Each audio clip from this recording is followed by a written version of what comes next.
ভাই শোনেন, আপনি তো ভ্যান চালাই খান নাকি? জি ভাই। সামনে নির্বাচন, জি। আপনারে 5,000 টাকা দেবো। আমি যারে ভোট দিতে কমু হ্যাঁ ভোটটা দিবেন তো? না ভাই, না না না দেবো না ভাই। কেন দেবেন না কি লেগে? না ভাই, টাকা দিয়ে তো ইমান বিক্রি করতে পারবো না ভাই। 10,000 দেবো, 10,000 কা 20,000 দিলে হবে না ভাই। 15,000 দেবো, হবে না ভাই, হবে না। 25,000, হবে না 30,000, ভাই, সম্ভবই না ভাই। ভাই 50,000 টাকা দেবো। আপনি আমার নেতারে ভোটটা দিবেন তো? সম্ভবই না ভাই, সম্ভবই না। ভ্যান চালাই এটাই খরচা তো ভালো আছে বুঝছেন ভাই, নিজের কামাই রে নিজে কামু। তাহলে ভোটটা কারে দিবেন? ভোট দিব লোক আমার যোগ্যতা বুঝা, যারে ভালো লাগে তারে দিব। আমার ভাই। ভোট আমি দিব টাকা দিয়ে কেনা যাবেন আপনারে? না ভাই, না ভাই না। কি আগে দেই 500 টাকা দিলে একটা ভোট দিত? না ভাই না, ওই যুগ নাই তো আর ভাই। যুগ নাই এখন? না। ভোট দিবেন না? না ভাই না। সেই যুগ গুজার গিয়া।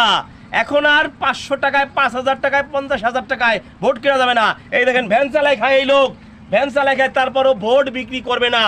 আপনি আজকে একটা ভোট বিক্রি করবেন, কালকে দেখবেন যে নির্বাচনের পরে আপনার বাসায় লাথি দিয়া 5,000 টাকা আদায় করবো আপনার কাছ দিয়া। জি ভাই ঠিক। ঠিক না ঠিক? ঠিক ভাই ঠিক। হ্যাঁ, ভাইরাল করেন, তাড়াতাড়ি ভাইরাল করেন।